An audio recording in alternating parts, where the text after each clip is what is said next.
when we are doing the will of our true self, we are inevitably doing the will of the universe. In magic, these are seen as indistinguishable. That every human soul is in fact one human soul. It is the soul of the universe itself. And as long as you are doing the will of the universe, then it is impossible to do anything wrong.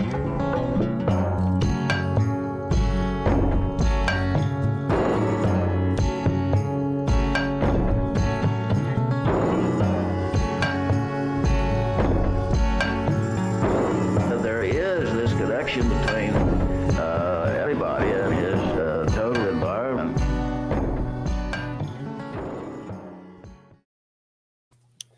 Shalom, shalom. Happy autumn. Happy almost Halloweeny. I am Keats Ross. This is PRAGMAGICK, and I'm so excited today to talk to my dear friend, Metalsmith, magical talismancer, Miss JJ of Reine De Blanc. Would you consider it? So you said it's ornaments of power.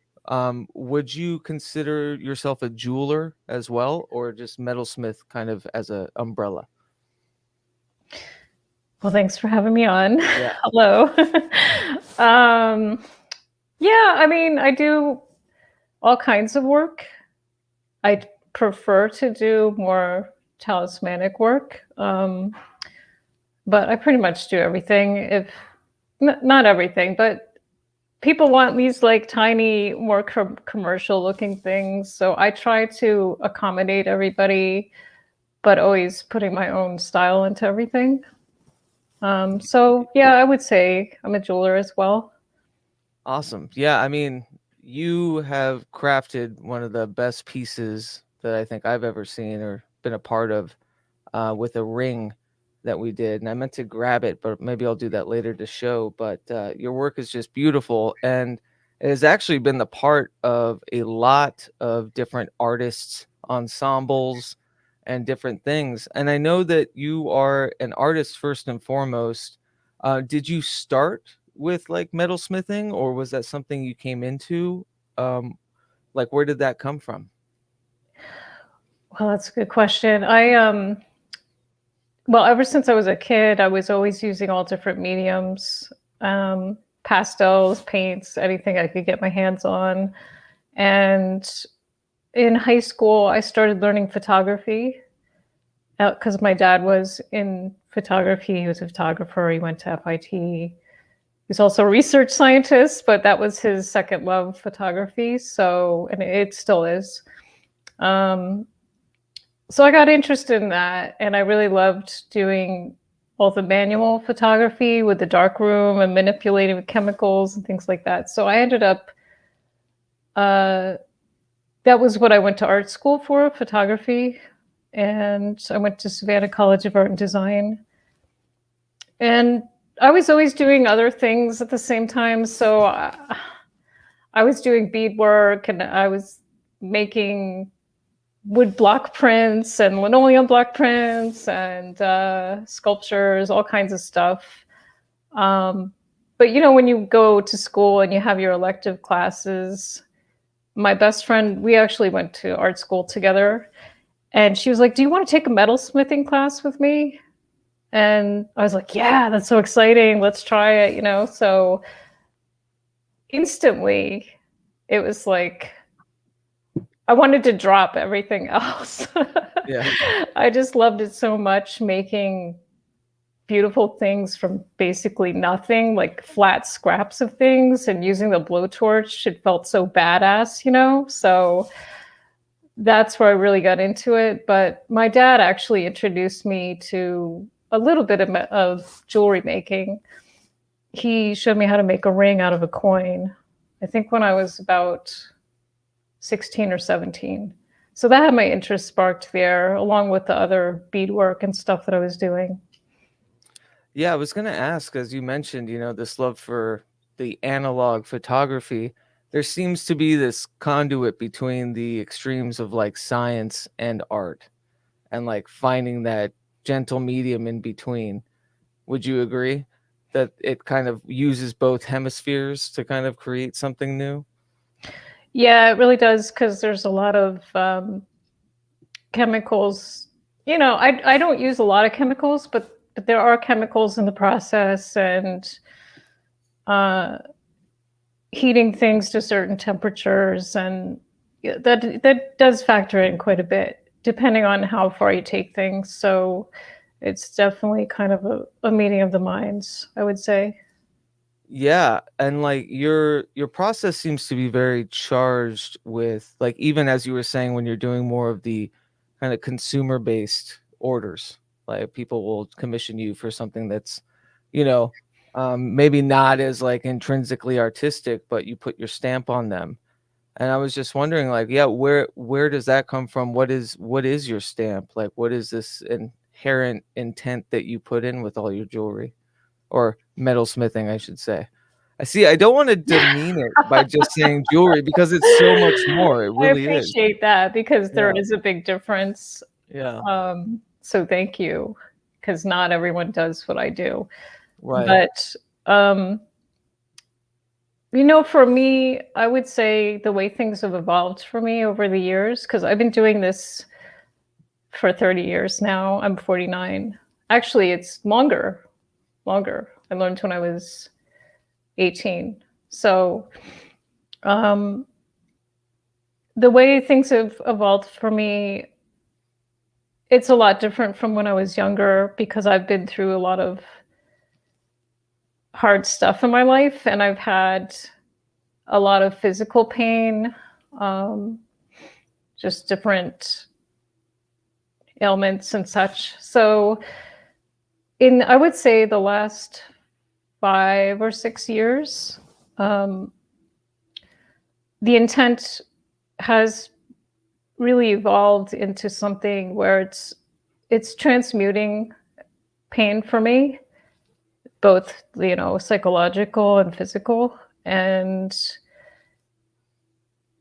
I don't know, I feel like every time I'm setting something on fire, it's burning off these dark negative things that I've been carrying, and creating something new and beautiful, or at least I hope it is every time. So that's my first and foremost intent in every piece. And then also I think about the people that have commissioned me to make the pieces, and I try to send them as much good energy as I can possibly do. And, you know, if there's a stone or a crystal involved, there's that where a lot of people trust me to choose a stone for them. And so I try to really think about everything that's going into the piece to make sure that the wearer is going to have the best possible experience with the piece, and also protection. And I don't know. I guess that's about it, really. Yeah, I love that, because I know that you've called it ornaments of protection. I had the type of labeling this ornaments of power, but I do feel that there are, you know, kind of interchangeable in ways, Yeah. because power is protection. But I love that you come from that as kind of a byline about what your artistic intent is like when you're creating something, you are thinking about, you know, the person that's commissioning it. You're, you know, even allowed to choose a stone. Like it just makes me think of the alchemical process like as a whole, but you're doing it kind of in tandem with your inclinations, but also theirs in a very kind of metaphysical way. It's an unusual partnership, I guess, in a way. Yeah. Yeah, and I meant to ask. It's funny, Jeremy from the Alchemical Arts is here, and he was in my mind, thinking about our conversation, because he is in Australia and he creates pigments, Wow. from very, like, you know, old, kind of archaic grimoire kind of things. You know, I don't want to displace it, but he had a really good question in here, and he wanted to ask, what's your favorite metal or metals to work with? Well, most people they're kind of snobbish about certain metals, but my Right. favorite to work with has been brass, pretty much. I do work with almost everything, but brass is my favorite because it's so, you can do so much to manipulate it, and I love to manipulate things and give things different textures and finishes. I like to sort of scorch the hell out of things sometimes and make them look really burnt and crispy, and then add the contrast of, I'll kind of sand off some areas so it has those highs and lows. So brass, I would say. And also, brass has copper in it. I love copper as well, and bronze. So I like the flexibility with brass to change its appearance, because you can really, you can Very do malleable. quite a bit with it. Yeah. Yeah. I noticed that you had mentioned on your website too, gold is not something you really work with. What's the reason behind that? It's so expensive, really. Yeah, okay. And it requires some other additional equipment and different things. So I am going to work with it, and I do have some. I have actually. I can do some castings, and that I don't cast things myself. I make the prototypes and I send it to a caster. They make a mold of it, and then they make it in whatever kind of gold I want. So for now, that will be the process that I do. But down the line, I would like to just hand make things with gold. But Yeah. the metal prices are just insane these days. So it's not something that I'm going to be doing right now, quite honestly. Okay, yeah. So more from like a pragmatic standpoint. Yeah, Yeah. unfortunately. I wanted to ask you too, because you had, when I was working with you about this ring, you had such a wonderful, how do I put it? Just a wonderful observation about each kind of stone and like almost its metaphysical properties. But I was wondering if that comes from a studious place, or is that an intuitive kind of feeling about each kind of material you're working with? Like, is there a book that influenced, your understanding of the metaphysical properties of certain stones or gems? Well, I don't know if I could list off one particular book. I do have one edition. I can't remember the name of it right now, but it is a really in-depth book that has some really exotic minerals and crystals in there, and their metaphysical properties. I've been collecting specimens since I was a kid. Like, I don't even remember the first one I had, because I always had them, and I would always be bothering my parents to take me to the local museum that had a great mineral department. A rock hound. So, yeah. And they used Yeah. to take me and my brother to different mining places like Smoky Mountains and stuff. And we had a Franklin mine near me where I grew up in New Jersey. So I don't even know where I can't say that I have everything memorized, but I do have a background knowledge of a lot of these different rocks and minerals. Yeah, because it seems very from intuitive. childhood. Yeah. Yeah, it seems intuitive for you. It seems, and as somebody that has been working, tactically with these things for so long, I'd almost trust the kind of intuitive nature of that rather than, reading a book and Yeah. telling you, what the metaphysical properties are. I would And say probably like 95% of the time that's what I'm doing. It's yeah, very rare that I'm consulting, looking something up, because I usually look it up because someone asked me if I know a particular stone with a certain property that they're looking for. yeah, I was, and that kind of brings me to my next question, which, to me, in the most, made manifest kind of sense, art is magic, like very cut and dry, very simple. And with that, like everyone has their own kind of anarchic ritual to creating or, realizing this magic. And what is a day like for you? What is your ritual? And, going to the shop, and like, what does that look like? Coffee. Coffee. So much Yeah. coffee.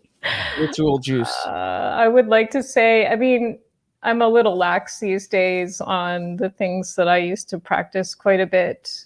But I do like to, I'm not a witch. I'm not practicing any sort of Sure. arts like that. I have my own things that I do. So I do have some sort of meditative, it's for lack of a better word, things that I do on a normal basis. Although, like I said, it's been, since I've been, Right. oop, I dropped my, sorry, hold on Oh, a you're all second. good. But I mean, that makes sense. I think one thing that we share between us is, oh wait, it's your headphone. Sorry, I But lost it. oh, you're all good. One thing that we share between us is kind of this vagabond, almost wanderlust rhythm. I think Yeah, we have very much in common. And when it comes to, ritualizing spontaneity, it gets a little hard, right? Like, exactly. yeah. So, yeah, what is your current, reality? I know that you just relocated, and yeah, what is your system looking like now? Like, It's much better.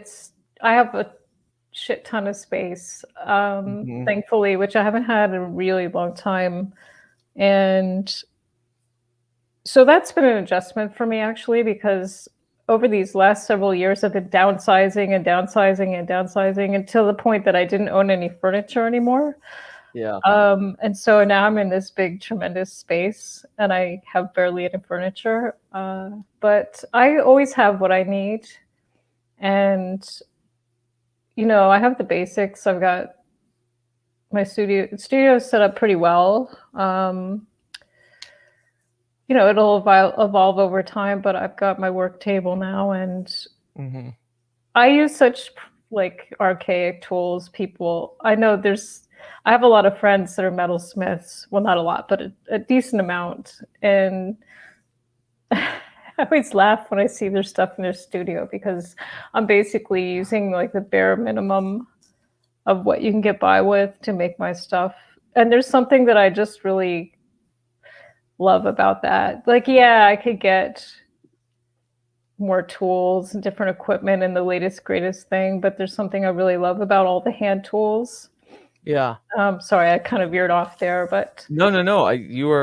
We are on the same wavelength here because, like, I feel that too. Almost the process, like, I kind of equate it. There's a lot of things now in AI, right?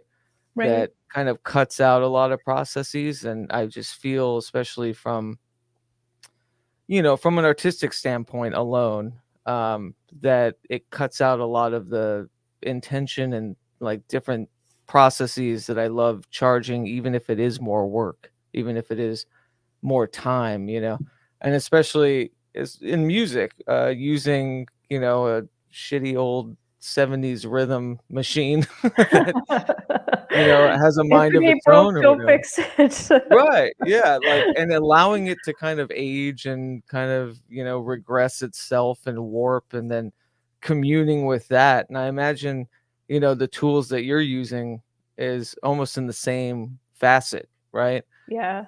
Yeah. So So, like, that's my reality. yeah. I am always like just I have to constantly sort of assess my tools to make sure that they're not really falling apart or something like Right. that. So occasionally I need to order some new things. But yeah, I really prefer to use all of the hand tools and the things I've been using for 30 years, basically. People also make fun of me because I don't use the big tanks of gas for Mhm. the propane or other gases to use the torch with, which has its, those things, they definitely make things easier and you can have more control with the flame sometimes. But again, I'm using like disposable Burn-O-Matic propane tanks because they're portable for one thing. Mhm. I've been moving so much in the last several years that it's not really conducive to lugging around these big dangerous tanks. Yeah. And I've been able to pretty much work in my home space for a long time now because I have those portable tanks. So again, another thing that, it just works for me. So I prefer to use it. Oh, we have a good question from Oswald Spangler, who I'm sure you know. Oswald asks, what does JJ know about the metaphysics of emeralds? And does she think she could craft an Eye of Horus amulet with an emerald? I have a couple of questions about that, but I'll let you navigate that one. I do remember some things about it. I know it's for love and loyalty, things like that. I don't remember everything, quite honestly. I could certainly, I probably could. I don't see why not. I mean, I've done all sorts of different concoctions for people, so I certainly could make something.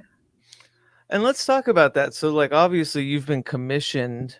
Say, if somebody wanted to commission you to craft an Eye of Horus amulet, it's interesting to me that the processes of you creating it yourself, them kind of, how do I put it? Issuing out to you to kind of figure out, so they get, is an interesting kind of divot from their practice. Do they give a lot of like process schematics, like you got to do the LBRP before you craft it, you know what I mean? Like, has that ever been a thing? I'm fortunate that I have not encountered that too much. There has been a couple of times where things have gotten really demanding with what people want. Yeah. But I'm pretty, what's that? Oh, I was just gonna say, lay it on me, sister. Give me a nightmare. Give me a nightmare order. Oh, I would say probably I know there's been a couple recently, but there was one that I will never forget, which was with a prehistoric shark tooth, one of those megalodon or however you say it. Yeah. It was really large, and the client just kept changing what she wanted in the middle of me designing it. And she wanted impossible things. Like, I was like, you don't understand the physics involved of me trying to balance. She wanted these strange attachments, and it would probably just break off or fall off. And so there's a lot of things like that where I have to really play around with weight and balance, which is, it's kind of like what you're talking about before with the science of things. But as far as maybe someone wanting any metaphysical or magic things done beforehand, I haven't really encountered that, I have to say. But I definitely have had struggles with clients and what they like. I'll draw something out, which I actually don't normally do. I don't normally sketch anything for anyone or even for myself. I prefer to just start making something, and perhaps that'll be the prototype, and that's the 3D sketch for me, because I already have something in my mind, and I may not always be able to fully see it myself, but I know it's in there. So I just go for it and start fabricating.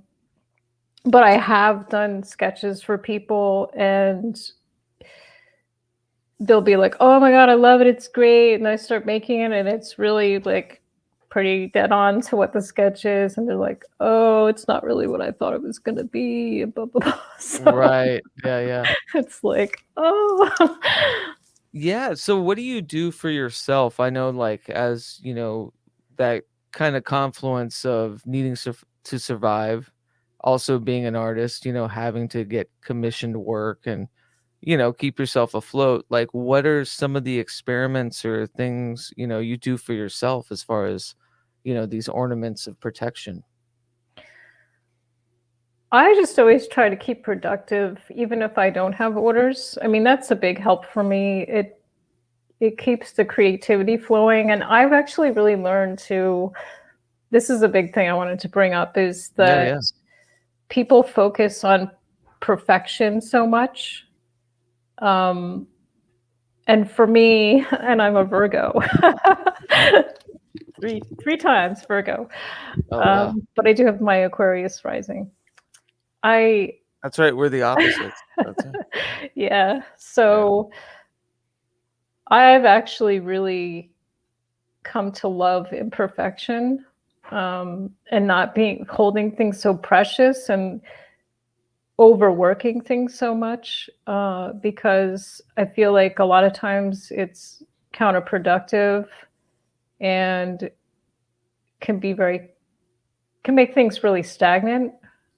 Yeah. So I just keep playing around and playing around, and I have thankfully accumulated so many different stones and specimens and different things that there's always something to pull from. I always try to challenge myself. I remember when I was really, really struggling, when I decided I was not going to work a job anymore, and that I was just going to go full on in with the metalsmithing. I guess it'll be 7 years in February. And I was so broke that I couldn't even buy metal to do things. But I had a shit ton of antique and vintage coins. And I was like, there's metal right there. So I started cutting up the coins into strips and soldering them together to make the bands. And suddenly it all opened up for me, a whole new vein of work where I could take all those pieces and make something really cool with a coin that's been all hacked up, or a couple coins. And then I started setting stones on the coins, which I think some people are doing it now, but I have scoured the internet and there was no one doing that I could find. And not that it matters all that much, but it was exciting to me that I was doing something that was at least new to me, and probably new to a lot of people to see. So I love that. Yeah. I was just, go ahead. Sorry. Oh no, just to finish the thought, I like to repurpose things and use whatever's on hand. I'm always challenging myself, because if I feel like I got to go buy it, or I have to, I'm out of something, if I have something around that will work and make it more interesting, I'd rather do that. And yeah, I was just going to say this flows in perfectly with, a part of your bio on the Reine De Blanc site. And you say, my biggest inspirations come from nature and artifacts, drawing from the past to create the future.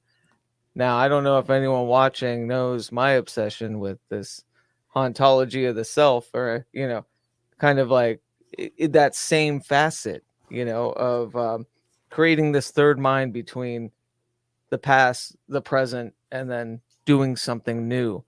And I love that about you having a tactile representation of it. It's not so much a, inner monologue, or, a something in the digital ether. It's that something you can hold that is charged, like something that's very talismanic, Yeah. I've always admired just artifacts and ancient things. But I feel like we are living the past, present, and future all at once. I feel like all of these things exist in once. And so this is a way for me to marry all those together. Because if people have seen my work, at least the things that I choose to do that are not necessarily commissioned, so many people tell me that they're like, oh my God, it looks like it's 500 years old. It looks like it's, thousands of years old, because I like to make things look aged, but they kind of look like a mishmash of like ancient and future all at once. Right. Yeah. So I really love trying to bring all those elements together. Yeah, and that's that third mind I always talk about, between the two and then creating this new avenue with them. And the fact, like where does this come from? Where does this love?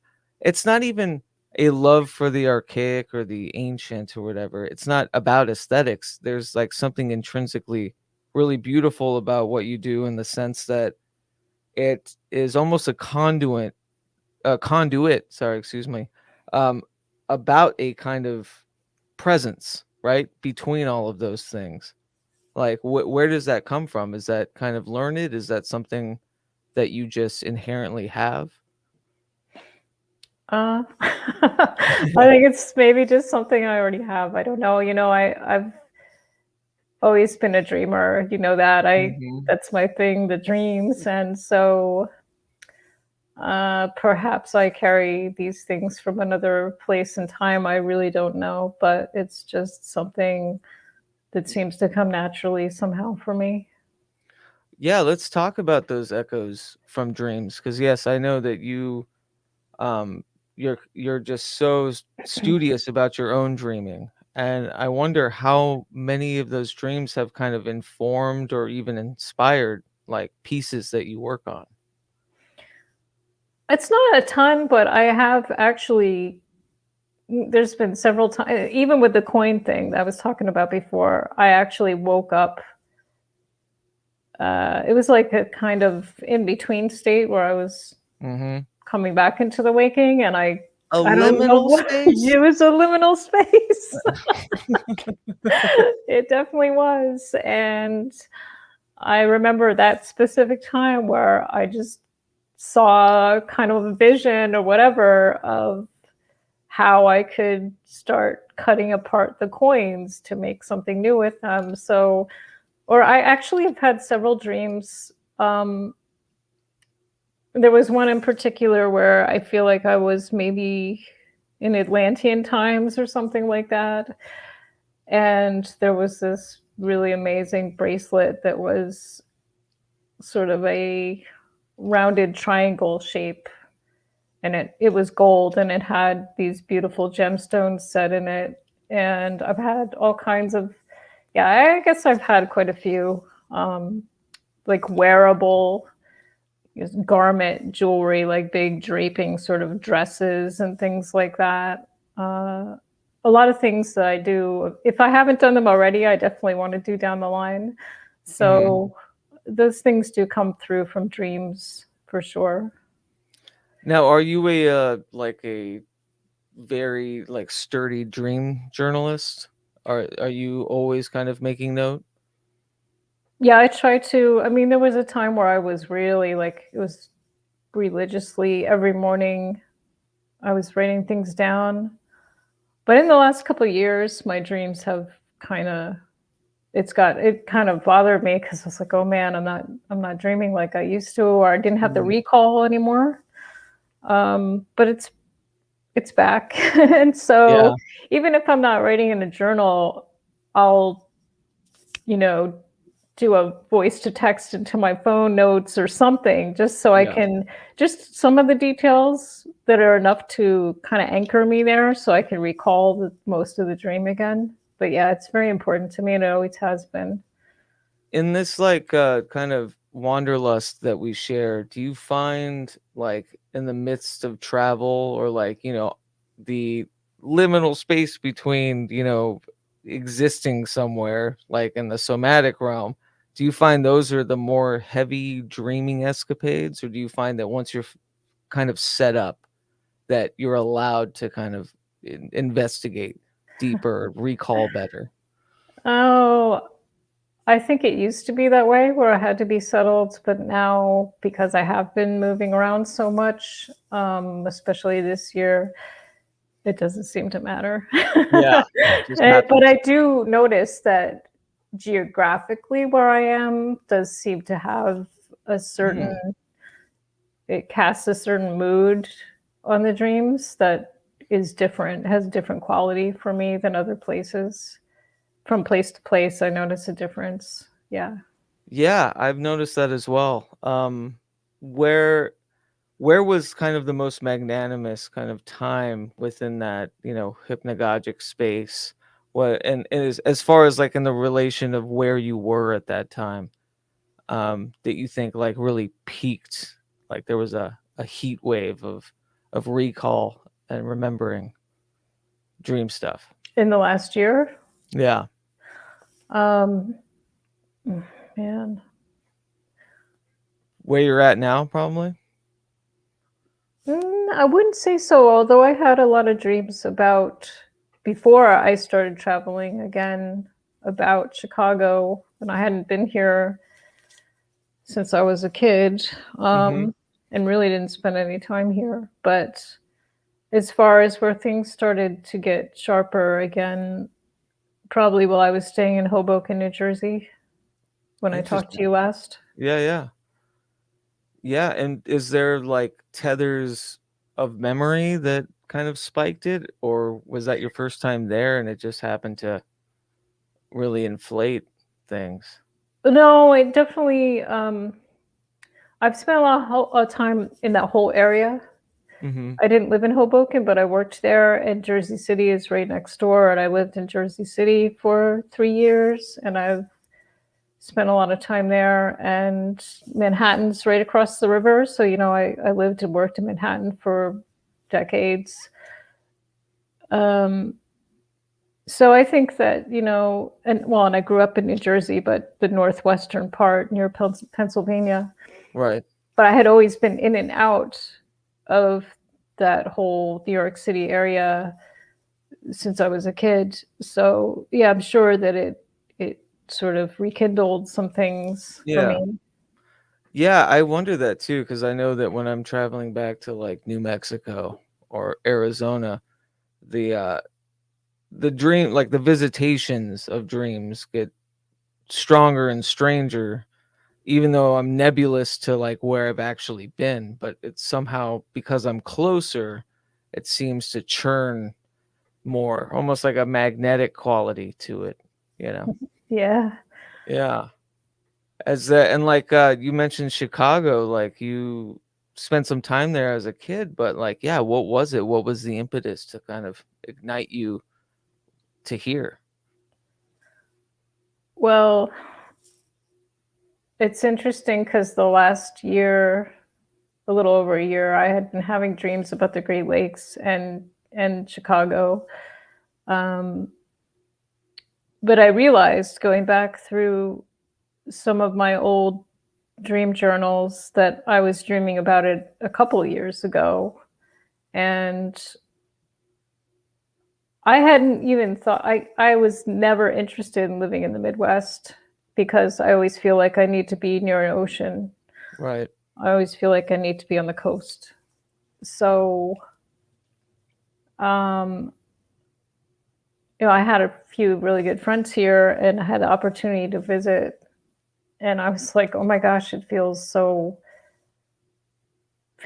good. There's something about it that feels comfortable, even though I had no interest in living in a big city again.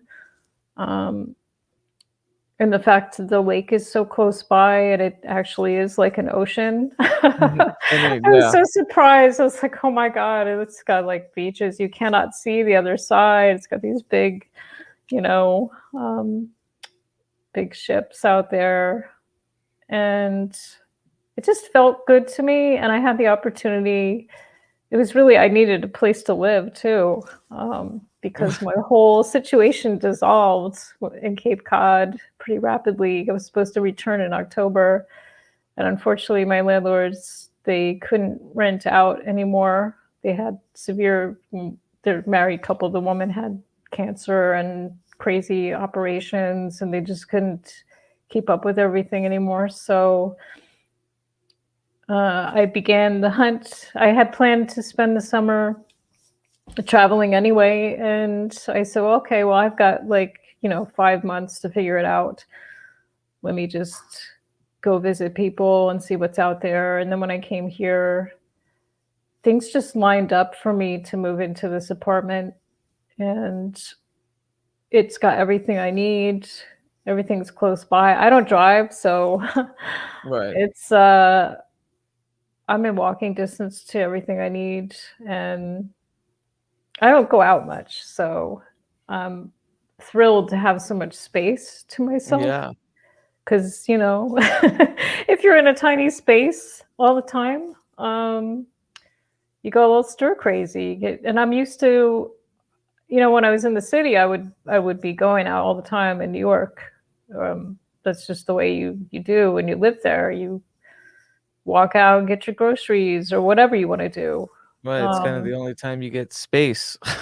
Yeah, exactly. And I was basically, when I was living in Manhattan the last time, I was renting a room in an apartment, and it was originally the living room, and it had 2 Japanese screens dividing. That was it. I had like no privacy, no sound buffer, nothing. And it was a 10 by 11 room, and I was sleeping on my mattress on the floor and metalsmithing on the floor next to my bed because I couldn't afford. Nobody knew it either, except for the woman that I was renting from. I couldn't afford to rent a studio space, but she's a jeweler too, and she was fine with me using the blowtorch. She's like, just leave the window open, make sure that blah blah blah. So I was going to ask about that, like using your metallurgy stuff and small spaces. I guess it's doable, right? It is, and I did it for 14 months, and so anyway, I think I got off on a tangent there, but no, you were answering completely. It's interesting to me. I love that you are, kind of drawn to these whims, as am I. I'm kind of like given options, and I'll take the one, that's a bit more crazy, even though it's probably not smart. I'm talking about my own yes, relation, but like it always is this kind of need to not be stagnant, right? This need to kind of keep exploring, but also that conundrum of needing an office or needing a place of work, needing a quiet space, and it yeah. seems like you have that tether as well. And so do you look, when you think about your life and in all your travels and relocations, is it like big dots with dashed lines in between, or is it kind of like a sinew, like it's the same, thickness in between? Well, I have to say, I mean, I grew up in a really small town, and I was fortunate enough to spend my entire childhood in one house. We never moved. I grew up there. And the first time I left home was when I was 17 to go to Savannah, Georgia for art school. And I was excited to get the hell out of there, but also I always felt like I needed that core stability of a stable, Right. home. 4 or something. Yeah, and I don't know, my life since I became an adult, was a young adult. It took a crazy turn, and I ended up, first I moved down to Naples, Florida with an ex-boyfriend, and he got a job out in Seattle. And I was like, yeah, sure, let's go, but That's right. You lived here for a while. Yeah, and I got there and I was like, holy crap, I made a big mistake. Just pulling it. I felt like I had always been on the East Coast, always. Okay. Like, Yeah. I always grew up in like I said, the same house. But we would go back and down to Florida and South Carolina to visit relatives and stuff. But I had always stayed on the East Coast. So when I got out there, I felt like I landed on the moon. Yeah. We pulled into town after it was December, and traveling from Florida to Seattle, as we got closer to, I would say, Oregon, the mountain passes with the snow and the overturned tractor trailers and the logging trucks. And it was just like, by the time we got into Seattle, I just felt so traumatized by the terrible weather of the trip. And so that was a big shock to me. But I did like it for a while. Oh, thanks. I did. Okay, but a lot of weird stuff happened there. Yeah. And it's like ever since then, and the things that I've been through, because I mean, I don't really talk about it much, but I was in a, I don't like to label things, but what some professionals would call a cult abuse dynamic for about 11 years. Oh, And I'm sorry to hear that. It's okay. Thank you. It's actually been probably the best thing for me, because it's sort of catapulted me to always keep, I don't know what to say. I guess Good others. Yeah, I mean, I like to keep moving. I was just plain Jane vanilla when I grew up in my small town. And I don't think that I would have all of the wonderful experiences that I've had if I didn't go through that situation. Right.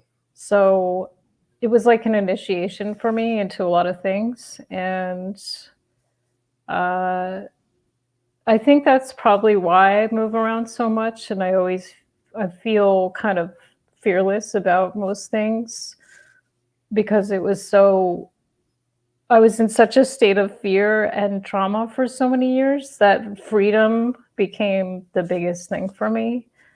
Yeah. And being an individual and not being controlled. And yeah, so in a nutshell, I think that was a big factor in the way that things have turned out for me. And the trajectory, oh my God, you know what I'm trying to say, the trajectory of my life. Well, yeah, it makes sense, especially to come from a sort of, what's the clinical term, kind of a codependent, but like, very one-sided, malicious kind of thing that you'd want after that, like, to be empowered by your lonesome, to be empowered by yourself first and foremost. Yeah. Yeah. And there were some real adjustments for me getting out of that situation, because, people sometimes when you're in those kind of terrible abusive situations, you kind of self-destruct and become really reckless. And so I became really reckless because I needed the opposite. I needed just as extreme as I could go. But I've really learned to temper that over the years and not be like, when I move, it's not just all willy-nilly anymore. I make a real plan and make sure that it's going to work for me, instead of just jumping off a cliff and hoping for the best. So right. Yeah, we know better now, right? totally. Yeah, when I was I learned the lesson. Yeah, when you were in what was it, Cape Cod, that was a really beautiful place. But I remember you were, because of the line of your work, and maybe you can talk about that a little bit, but you can be commissioned for film projects, you can be commissioned for art installations, for solo entertainers. Like, your work kind of allows that to, I might be in this other space for a while.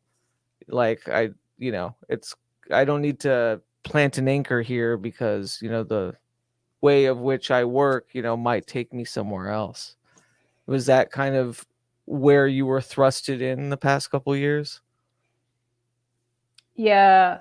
Being in Manhattan, actually, I did the outdoor market there, one of the best ones. Thankfully, I got in there, and it was really hard for me. I think I'm getting an echo. Sorry. it was really difficult because I had to make everything myself, and then I had to be out there selling 3 days a week for 10-hour days in all kinds of weather. And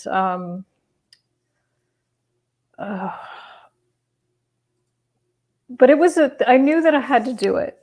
I knew that I had to do that market because it was going to open up huge doors for me, because you meet all kinds of people, people from all over the world. You know, there's tourists, and then there's actors and actresses and rock stars and fashion designers and all these different people walking through those markets. And that's what happened. And I did meet some really good people, good connections that I still have today. And one of them is a good friend of mine, and she's a stylist and fashion designer. And we really gelled. We just hit it off right away when I met her. And so I've been fortunate enough for her to pull me into a lot of these projects. And as she grows with her work and her clientele and all of that, she still always looks for a place to insert me in there, because she admires me and my work so much. So it's really, that's one of the good relationships that I've made out of that situation, that I'm grateful for it, because it's kind of catapulted me into different things. And finally, I feel, instead of just being a Jill of all trades and master of none, that all of the different things that I've done can be combined in a way that's useful, and, you know, into all these different projects that I never thought that I was going to be a part of. So yeah. Yeah, no, that's really beautiful to find, you know, someone else and, you know, a similar avenue, but like a different, you know, facet, and to congeal like that. And then also, Yeah. I mean, I met a lot of other people. I met some musicians and things that just went crazy for my work. And I was ready to pack it up for the day. It was freezing and dark. And then suddenly I've got this musician guy at my table, like, oh my God, it's like Viking stuff. It's like volcano jewelry. And he's going crazy. And he's like, oh, how much? Do you want to come to the Mercury Lounge to see my show tonight? I'm like, okay, sure.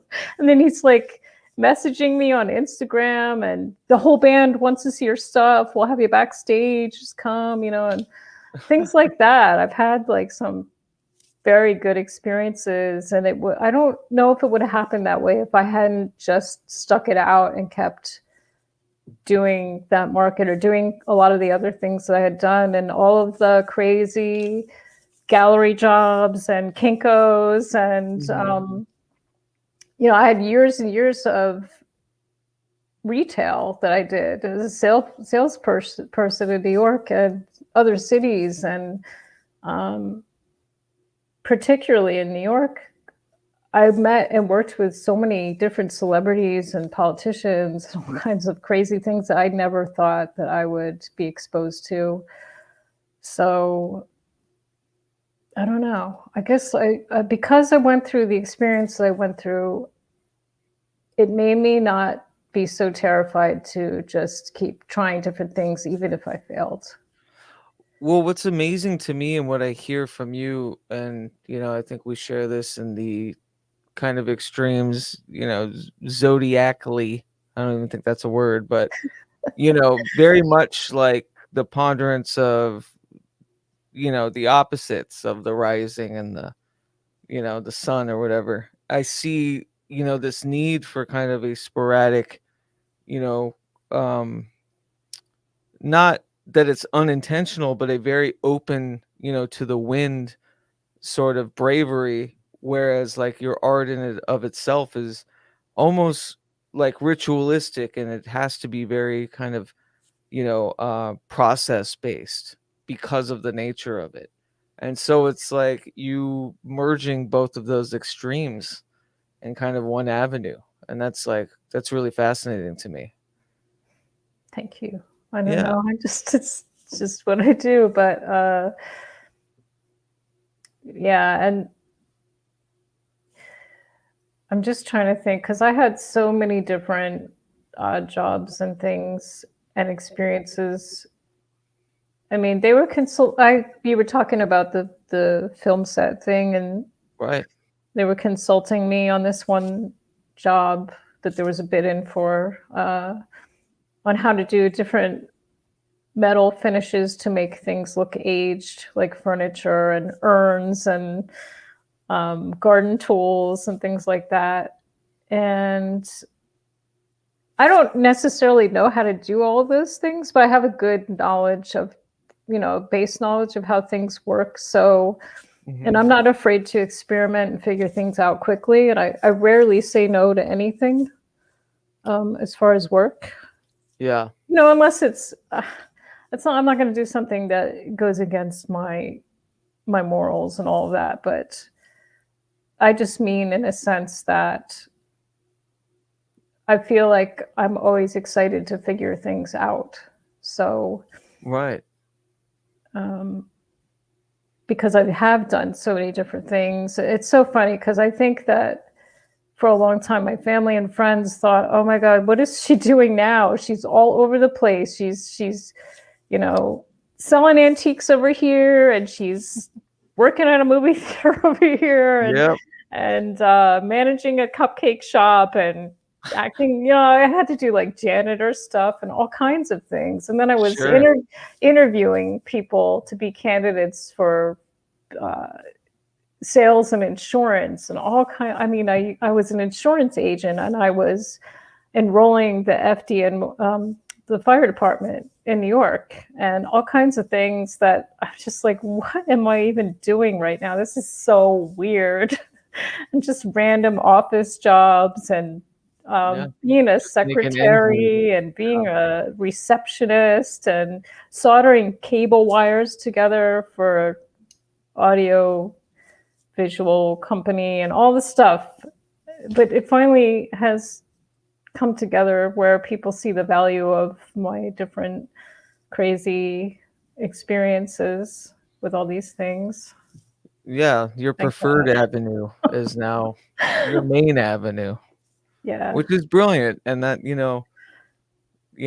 I often think for me sometimes it's gonna, it's a life's work to even just find that out. So I'm always really excited when friends, are finally, given the I don't know, the celebration of what they should be celebrated for.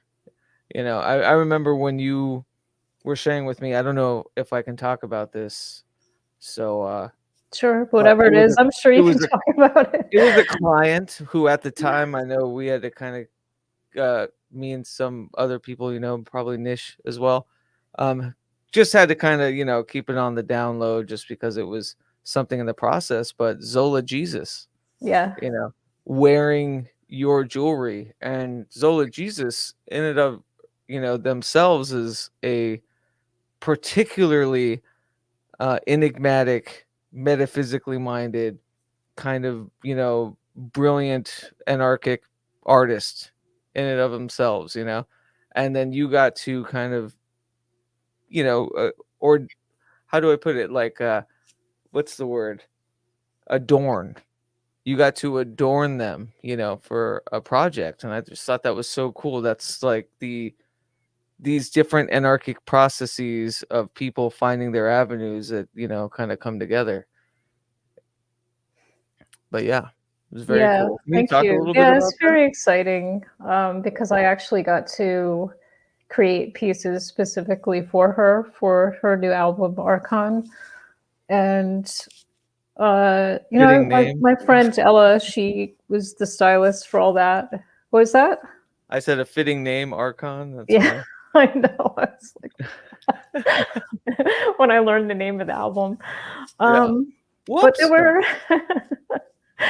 there were 3 different looks that Zola wanted to do for the album.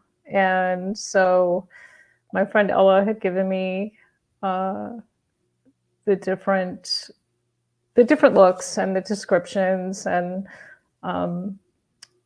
you know, some of the vision boards for the different costumes or outfits.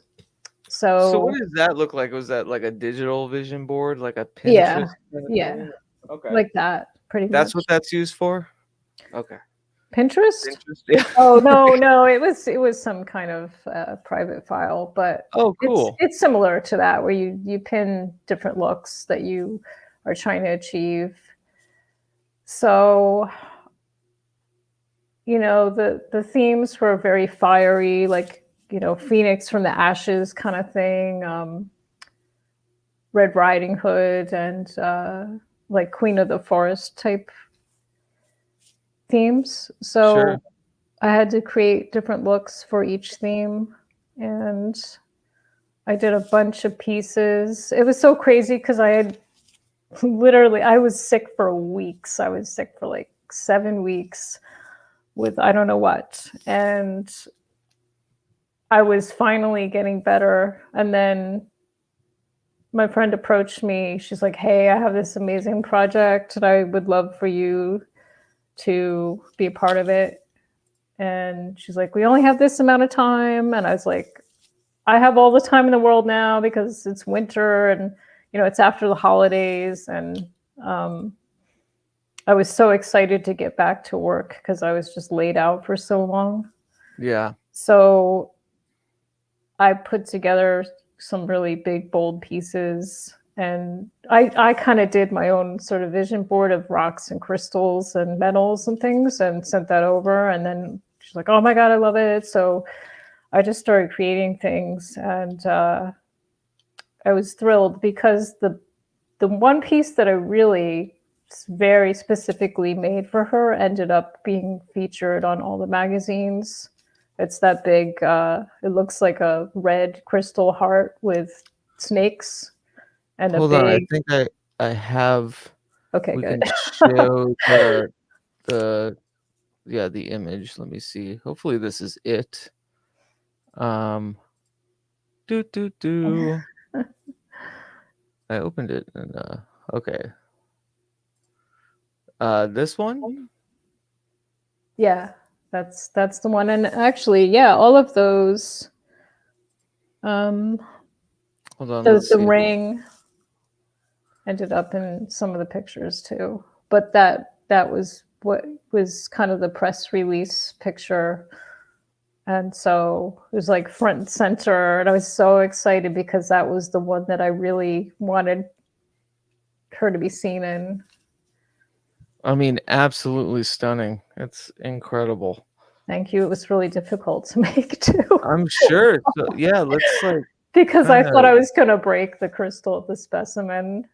I'm so lucky I didn't because I had to make the metal thick enough to hold such a heavy piece, but I also it becomes very stiff to work with and you have to really push it down. So I was like, oh my God, I'm gonna crunch this thing. And somehow I pulled it off. I mean, yeah, it's incredible. So what was the process of that like? Because it looks so involved, you know, was obviously they gave you a vision board of, but like you kind of ran with it, right? This was pretty much just your This was interpretation. me, basically. This piece, because all of them really, but this was the one that I really took the most liberty with. That and that other ring that looks like a crazy, I don't know, bird of paradise or something. There was something about this specimen that I hadn't seen before. I had it for quite a while, and I had them all laid out on the table, and the way it was positioned, I was like, oh my God, it kind of looks like a heart. And I'm not, you know, I wasn't interested in anything. I don't do like, you know, typical hearts or things like that, but Right. this seemed like a heart of fire for me. It was just very fiery looking. You can see in some other pictures where it's really red. And when I saw that, I just kind of envisioned this snake kind of wrapping around it. And so I said, well, let me see what I can do. And I have these really thick strips of brass, and I heated them up, and I started shaping them into snakes. So I had to hammer them, and I was doing all kinds of things, and Oh, here we go. a lot of playing around to get it to fit. Here we go. Yeah, this is incredible. Okay, so give me a second here. This is the other jewelry that you were doing. Yeah. Yeah. Oh my God. Yeah. That was the other sort of phoenix fire thing. But if you Incredible. go to the big heart piece, you can see That one. how red and everything. Yeah. Yeah. And then I had this big sort of Byzantine looking brass chain, which is Incredible. Vintage. And I knew it needed to be on something big and bold, all of it, just to hold together and to look right aesthetically. Hi, Kitty. Yeah, I just love how there's an unruliness to it, but there's also like a very systematic, like there's an intent to it too. And that's what I was talking about, finding that confluence between even like your life and how it's laid out and what you do artistically, like is almost perfectly mirrored in your pieces.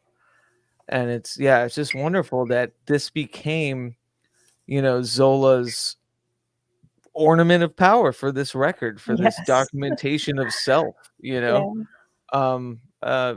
an artist entrusting you to, kind of make manifest these, pieces that they'll have forever. They'll carry, a photograph or like an album cover is one thing, right? But to have like these ornaments to, shuffle onto wherever else, life leads them, and to have something so tactile is just, it's brilliant. Well, she didn't actually keep them, but oh no, no, she loved them, but that was part of the thing to return them. But I created them for that album shoot. Oh, for the shoot. I think she definitely would have kept some. I don't know why she didn't contact. Well, I mean, it's forever. They're okay. We'll put it this way: they're not exactly everyday wear. So that's probably part of it. I mean, they would be awesome in concert or something, but they're not very practical. And that's the thing where it's become a really sort of niche thing for me, to make these make like runway or photo shoot pieces, because they're bold and they need to be seen from a distance. So they don't always get kept by people, but that just gives them more value. People Absolutely really want a piece of that, Yeah, because if they wanted do collect something power. They do collect a charge as they go through these things, and different people. Well, and also it haunts on to, the photography and artwork and everything that she utilized to charge that, piece of her artistic discography or whatever. Like, that's incredible. You use the word specimen. I know you define it on your site, but I was hoping you could probably define it for listeners, like what you mean when you say specimen. Well, I mean, there's different kinds of rocks, and typically if it's like a mineral cluster or formation, it's just called a specimen. Okay. And a lot of these that I'm using are definitely not normally used in jewelry. I mean, I know a lot of people out there using crystal, like single quartz crystals and some big stuff. Right. Some of these have been a bit brittle, so they're not necessarily, like I said, for everyday wear. But specimens, it's a cluster of something. It could be just one type of mineral, rock, whatever, or a combined group of different kinds of rocks together, forming together. They're formations, basically. Okay, I love that because they're this unruly growth that instead of you you keep the error, almost like the asymmetrical error Yeah. of the growth, instead of trying to do this, Yeah, it's like algorithmic thing or you're this human thing of correcting it or making it, kind of ruly. right, And like the I love that. commercial jewelry with all the Yeah. cut stones, which I do also really like the cut stones, the sort of smooth, polished cabochons are called, or the faceted kind, like your diamond or whatever. Hmm. Um, and there's different in betweens too. But I like I was talking about earlier, I really like the imperfections of things. I find a lot of Yeah. beauty in that because they're really overlooked for their natural beauty often. So I I talk appreciate about it. that all the time, just, not to bring it back to AI, but I think like any kind of process that tries to eradicate error, I feel is missing the point from me, from my Exactly. like artistic process. Like someone was saying the other day, oh, I'm a perfectionist. And I said, I'm not a perfectionist. Well, actually, I'm a perfectionist in human error. That's my perfection.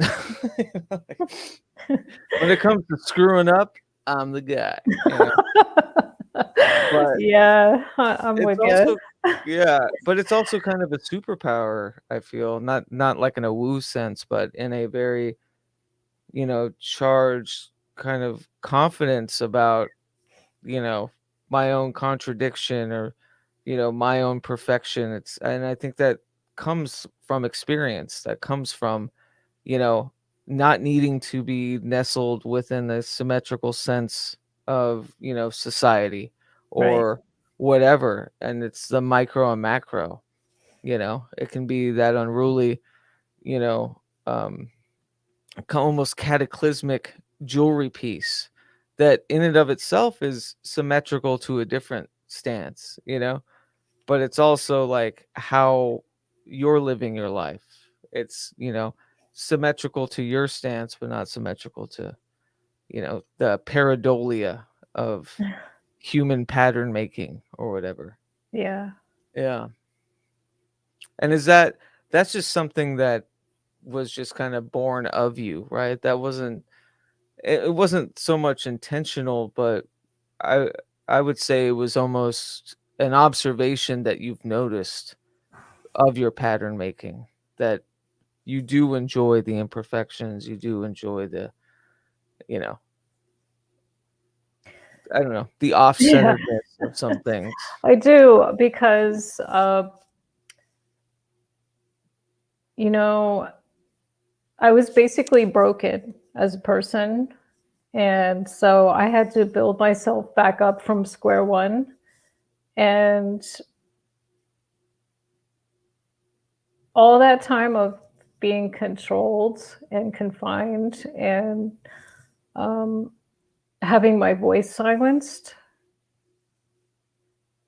getting back into things. And I had to completely relearn who I was Yeah. and what I wanted and what was important to me and what I liked and didn't like and not be told what I liked and things like that. So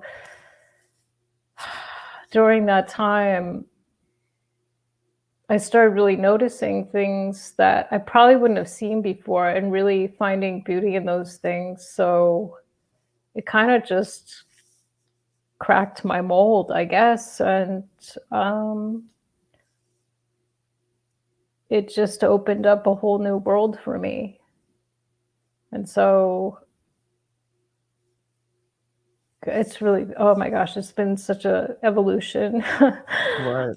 I mean, I got out of that situation in 2012, so it's been a decade of really evolving into something else, which Yeah. I'm so happy about. Yeah. It's like so grateful for it all.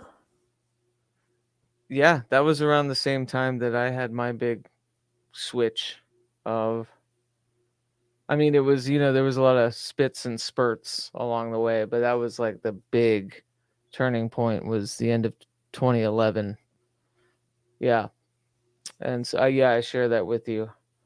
But I also like, I see, the beauty and the imperfection. I see it with, is it right to say like in your brass bending and your molding, like you can see almost like the hammer marks and like the indentations, and like there's a beauty in that you can actually see the process Yes, that's of a its big deal molding. for me. Yeah. Yeah, I love showing the process and everything because people are so focused on cookie cutter and they never even think about, not everyone, but people don't think about all the work that goes into things. And so I actually really get a kick out of leaving evidence of the process and everything. Yeah.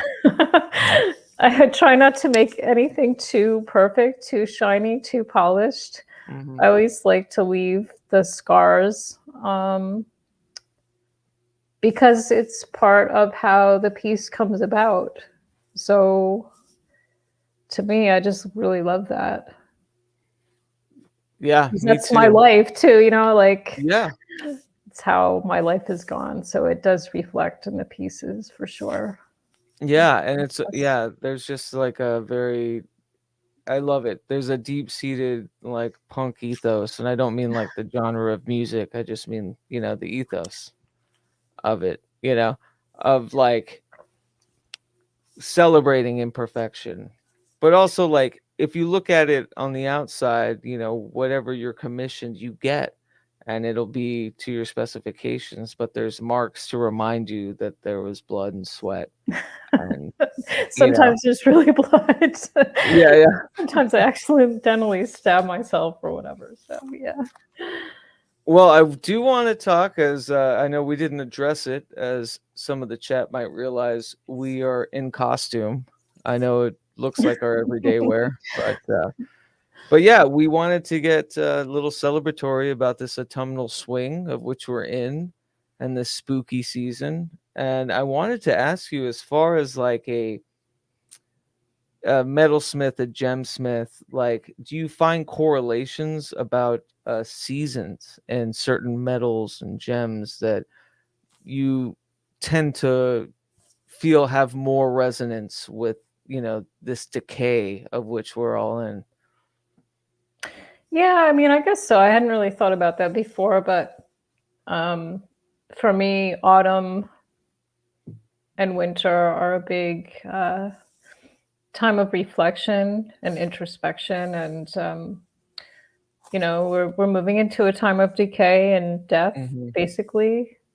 So yeah, I would say that I probably get more influenced by those things through the seasons. And then, when you get into spring, sometimes I'll want to use more colors or something and start something fresh that I maybe haven't done before. So, yeah, I could see how the seasons play into it for sure.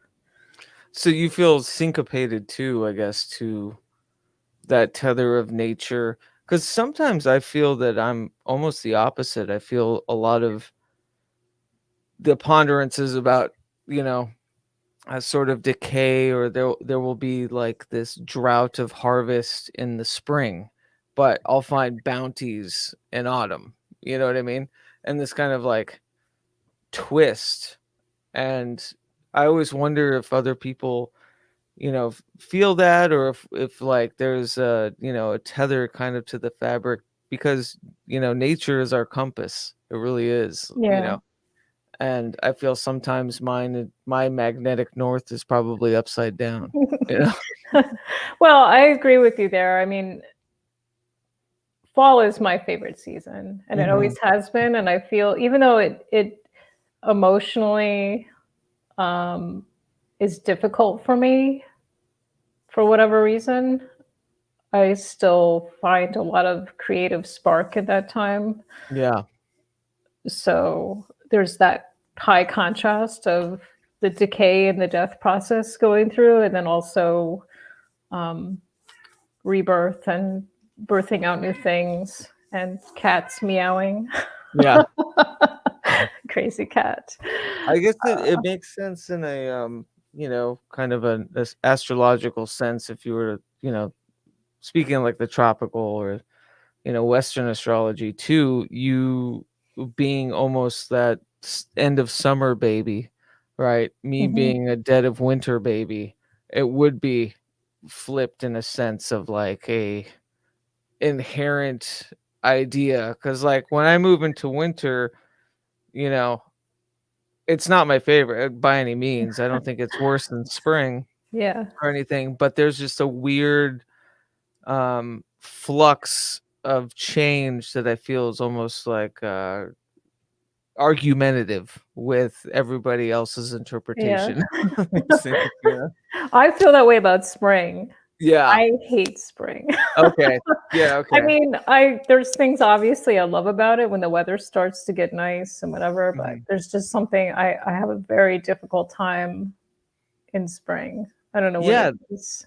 I don't know what that is either, and it's definitely I'm sure there's mental disfluencies for me that are triggered by it, or I don't know. I keep trying to trace it, but this autumnal swing that we're in is a quick bounty for me, and then winter hits, and it just depending on where I'm at, thankfully the Pacific Northwest isn't my snow hellhole that I could be in, but that's just because I'm a desert kid where I'm like, yeah, I want the rain, but no, snow is too much, Yeah. So there's a lot of like these different, tethers and aspects. And I was just wondering for you, if you felt the same, do you feel more creatively in tune during the autumn? And, why do you think that is? I don't know. It could be because I am a late summer baby. I always thought that was a big factor in it. I always loved the extreme change of seasons on the East Coast. You really notice them all. Yeah. And so, that. Oh, in the fall on the East Coast. Come on. Yeah, with the leaves changing, the foliage. You win. That's a big thing. So it's really in your face, basically, that things are, moving into winter. Yeah. But it's beautiful. And I think there's something just amazing about the blue in the sky at that time of year and the lighting and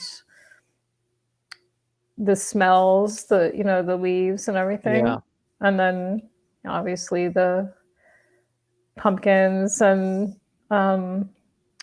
Halloween I always loved.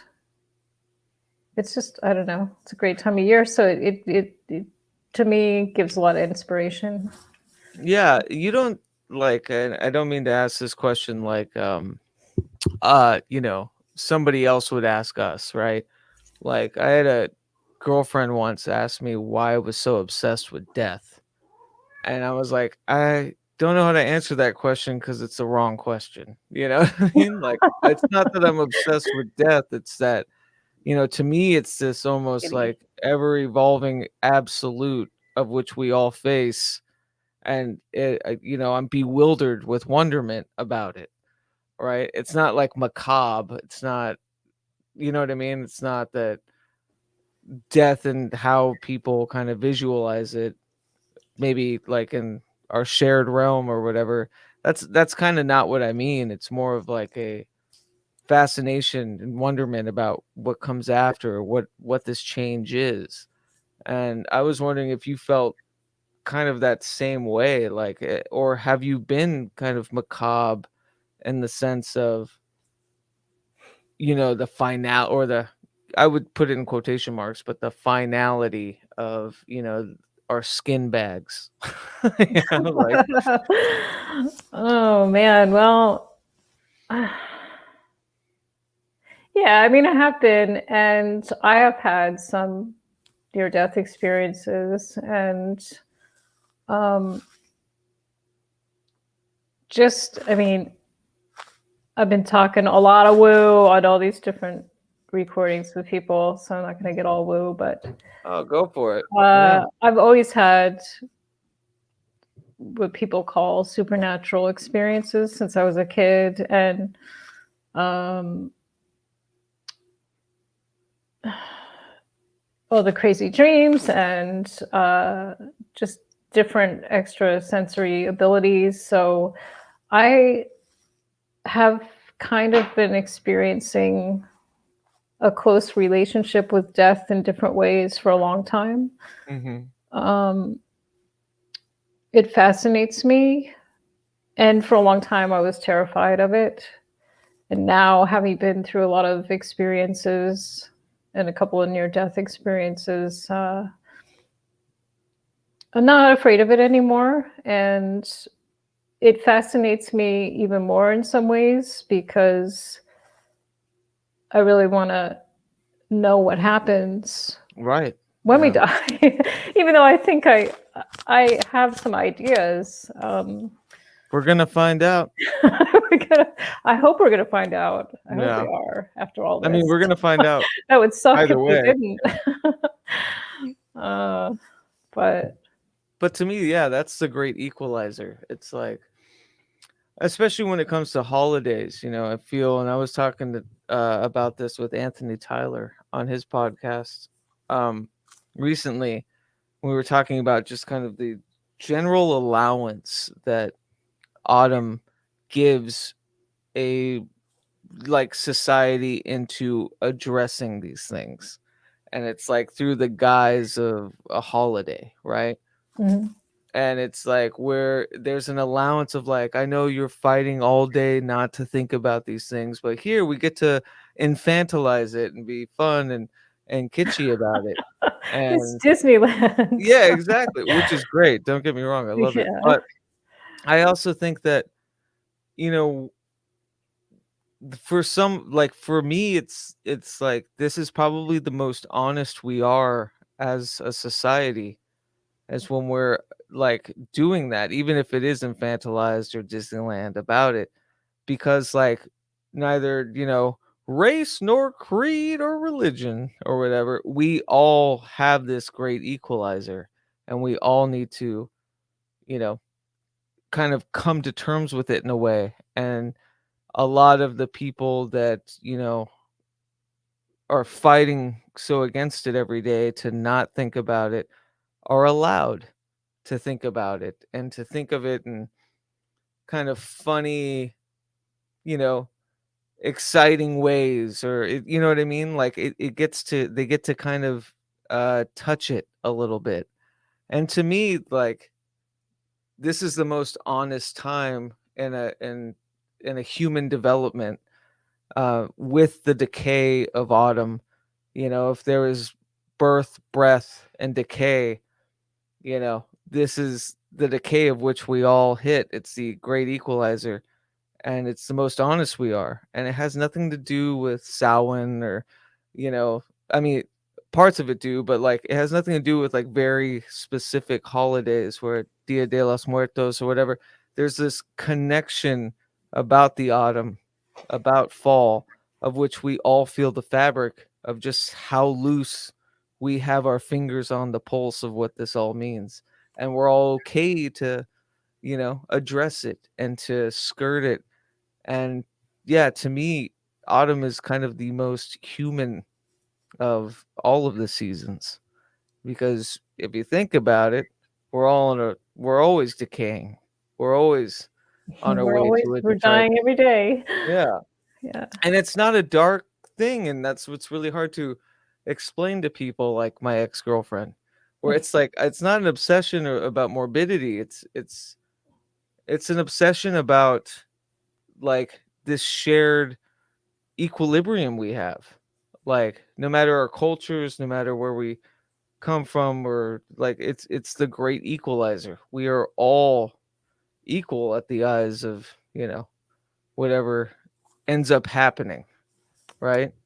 And so that's always been my fascination with it, and that's why I love the holiday. And of course, I'll put on silly suits, I'll watch goofy movies, and but then again, what I'm trying to say is every day is Halloween. True, it really is. And it is another process Mhm. of life. And I guess for people that like to see the process, we are people that are really looking at it and enjoying experiencing it and trying to figure it out.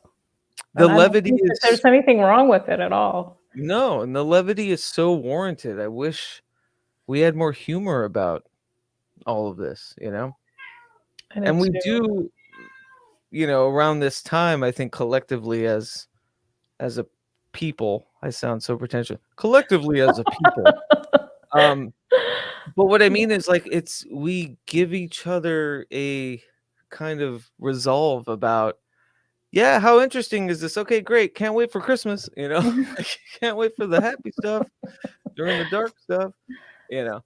And yeah, it's just kind of it's a stasis of which I find myself in no matter the time of year, but there is for the first, time in a year when autumn comes around, I feel an equilibrium, I think. I feel like I feel a part of the patchworking that is shared by everybody, if that makes sense, Mhm. you know? And I think, yeah, it- it's a very celebratory time in that sense, where I think, like, no matter what, we realize just how human, you know, error is, especially in our genetic code or our biology. It's pretty funny, right? I think it is. Yeah. Um, I guess it just depends on what people hold precious or whatever.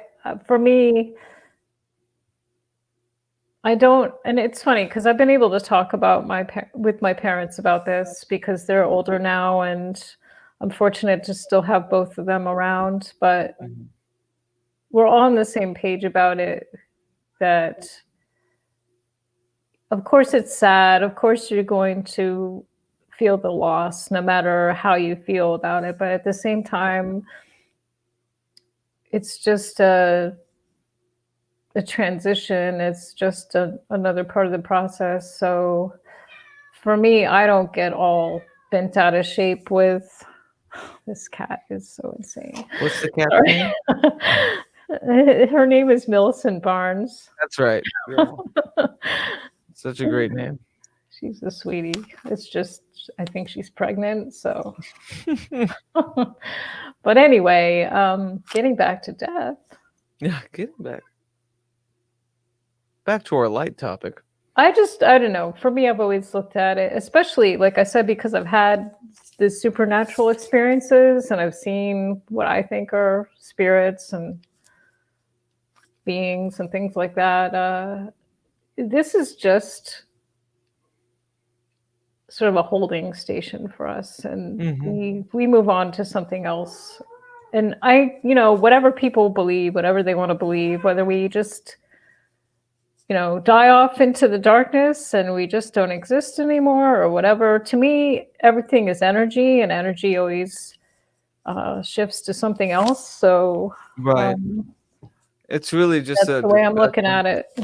Yeah, it's really when it comes to that, it's really just a discussion of like energy when it dissipates and re-evolves, will it have an echo? Will it have a memory of what it was? And Right. probably not, I don't know. I I don't don't know. fucking know. I don't fucking know. But I All I think do it's know. good to not be afraid to look at these Right. things and to really want to understand what they are. And I don't know. Yeah. I think And it's when it came, to preternatural or, you know, um, I don't know, paranormal experiences, a lot of mine have to do with me as a kid, But most recently, the more kind of preternatural things that I've witnessed have a lot to do with a kind of like resonance that I'm tuning into within like an audiomancy ritual or something. And to this day, there are some things where I'm like, no, there's no way I could have known that. And then I'll figure it out later that it is of something else or it's probably not from me. There's still that snide little idea that how do I know it's not just me and untapped things that, are resonating, I always love that idea of the poltergeists being, like untapped psychic power from a prepubescent, kid in the house or something. Yeah. That's such a fascinating idea for me, but yeah, we can be here all day thinking about stuff. So All I know, all I know is that I have had experiences, paranormal or otherwise.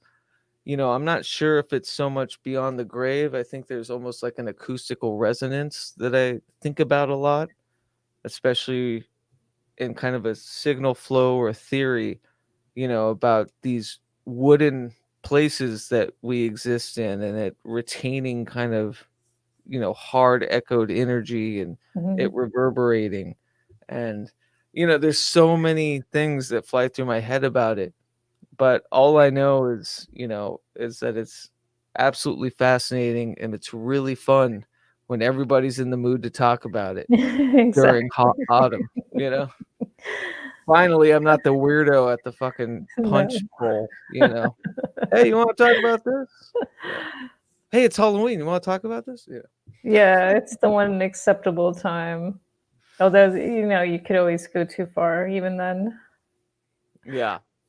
But I think that's fascinating with the resonances and the frequencies and harmonics of things. I think that, well, whatever. I could go down a whole road there, but I'm with you. I agree on that. Yeah. I'll say this, and I've found this like with my current practice with the jokingly now I think it's gonna stick, which sucks, is I jokingly call it hauntomancy. Because my kitschy ass likes those sort of portmanteaus or whatever. But when you study like signal flow and frequency and stuff, there's this idea of resonance that everything has an inherent resonance that vibrates, Mhm. right? And what was fascinating to me is that, and this could be applicable to running live sound or something when you're trying to negate feedback. It's the resonance of the mic hearing itself that gives feedback. And like to me that like spoke so much about just experience, about maybe thinking too much, about, spelunking too deeply into this shit. Like you are hearing yourself. You are the mic hearing itself, and there's this feedback Ouroboros loop, that you have Wow. to kind of I coordinate. love that. Yeah. That's so cool. I never thought of Yeah. it that way. Yeah. That's very And like cool. it's very much I think about those paranormal experiences, especially when it comes to sound, you know, which is interesting because I think smell would probably the first one you go to, but that's also not trustworthy. Neither of them are.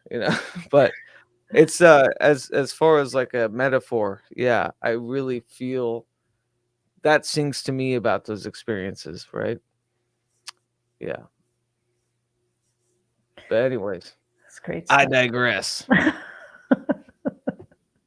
Spooky season. Welcome to our club. So nice Yay. of you to join. We be talking about this shit all day, every day.